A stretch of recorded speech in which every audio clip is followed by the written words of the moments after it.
What's up, Bobcats, and welcome to another episode of The Sage. I'm Cooper Hancock, reporting from beautiful Petco Park in downtown San Diego. Today, we have a piece on the conflict between the two of the biggest technology companies, Apple and Epic Games, in our weekly COVID-19 update.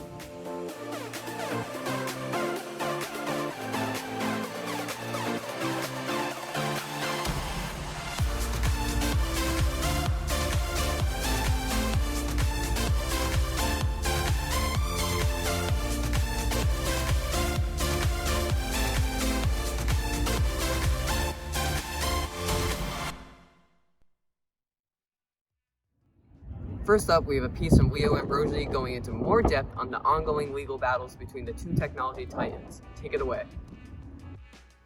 Over the years, Apple has had many disputes with app developers, the Spotify app scuffle or the Hey Email app headache being two prominent examples. However, both pale in comparison to the current legal battle royale between Apple and Epic Games, a fight that has the potential to determine how we interact with apps and app marketplaces for years to come. In August of 2020, Epic rolled out an unauthorized patch to the iOS App Store version of its wildly popular game Fortnite. This patch enabled users to purchase the game's currency, V-Bucks, at a discounted rate that circumvented Apple's typical 30% share of in-app purchases. Apple, who was having absolutely none of that, removed Fortnite from its storefront. Epic Games then responded with a massive PR campaign and a 60-page lawsuit that appeared to have been months in the making. The developers of Fortnite accused Apple of abusing its monopoly power over app distribution on iOS, restraining competition. Economists like Sage Creek AP staff member Jamie Solis generally agree that in relevant markets, less competition is not a win for consumers. I think there should be a general concern over any industry that has a monopoly or large market power, and especially something when there's such great barriers to entry. As individuals, we should want competition in the market. It creates better products and lower prices. So why would we want one company to have sole market power? For economists and lawyers, the keyword is relevant market. Technically, the Sage publication has a monopoly over the Sage broadcast episodes.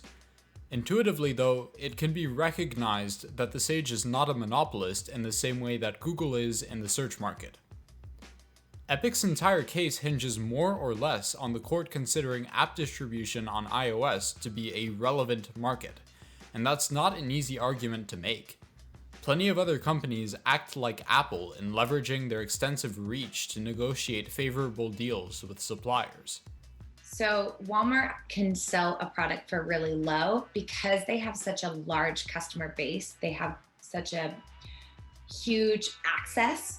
So businesses are willing to give their products to Walmart for a lower price. Apple would have that same advantage, which is kind of what's happening, because they're saying, well, if you want to put your app on my phone, which you do because I have so many users, then you have to agree to these terms. It should be noted that in the US, being a monopoly is not in of itself illegal. Using your market influence as a monopoly to unreasonably restrain trade is. Rick Hogue, managing member of the Hogue Law business law firm, feels that the definition of reasonable has not kept pace with technology. With respect to technology companies, the law just isn't greatly positioned to deal with a lot of what we are seeing in the business models, whether that's algorithms, technologies, the ability to lock out people from access, not because you have a specific place only on the corner of one street and can fix prices that way, but because you have all the streets, because you built the streets and you programmed the streets. And that's different. By the same token, pushing for regulations and rulings for consumer benefit without understanding their impact could have rippling effects on other areas in tech. Rulings set precedents that future cases follow. For some, it's not about the brick being placed down. It's about the wall that will inevitably be built on top. So I do think there are second order and third order and fourth order effects that happen that say, well, if Sony can't make this money because it's been declared illegal, do they invest as much in the PlayStation 6? Do they build a PlayStation 6? They go in a different direction entirely. The Apple versus Epic case underscores an interesting point. As our lives become increasingly immersed in technology, we must scrutinize the businesses that bring us these technologies. And in advocating for pro-consumer regulation to keep these companies in check, we must keep in mind what effects those regulations will have. This has been Leo Ambrogelly for The Sage. I had no clue that was going on. Thanks, Leo. Many of you know by now the 25th was on Monday, but clearly we are still in online school. Here's Bella Niems with this week's COVID update on how the recent board meeting has pushed back hybrid schooling once again. California still remains in the purple tier as our case rates have remained high, but in the past week, California has finally had a decline in the case rates.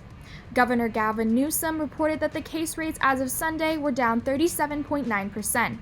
Our test positivity rates sit at 8%, down from 20% at the height of the surge. Hospitalizations decreased 20%, and ICU capacity has opened as the ICU admissions are down roughly 10%.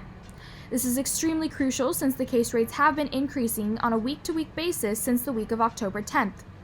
Based on this data, just 2 days ago, the stay-at-home order was lifted.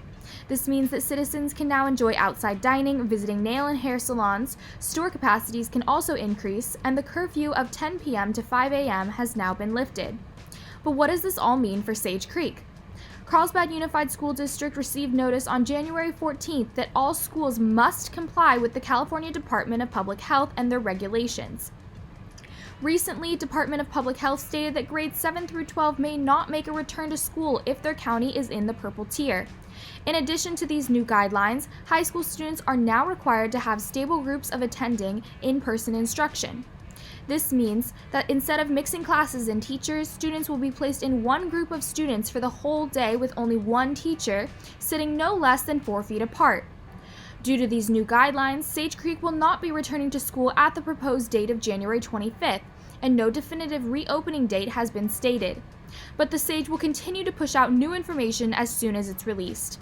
This has been Bella Niems, reporting for The Sage. Thanks, Bella. Make sure to head on down to Menchie's in Preston Ranch January 29th from 12 p.m. to 10 p.m. to help raise money for our multimedia journalism program. 25% of our purchases go back to the program. You just have to mention the Sage or show the flyer. Also, make sure to head over to thesagenews.com for all the news stories.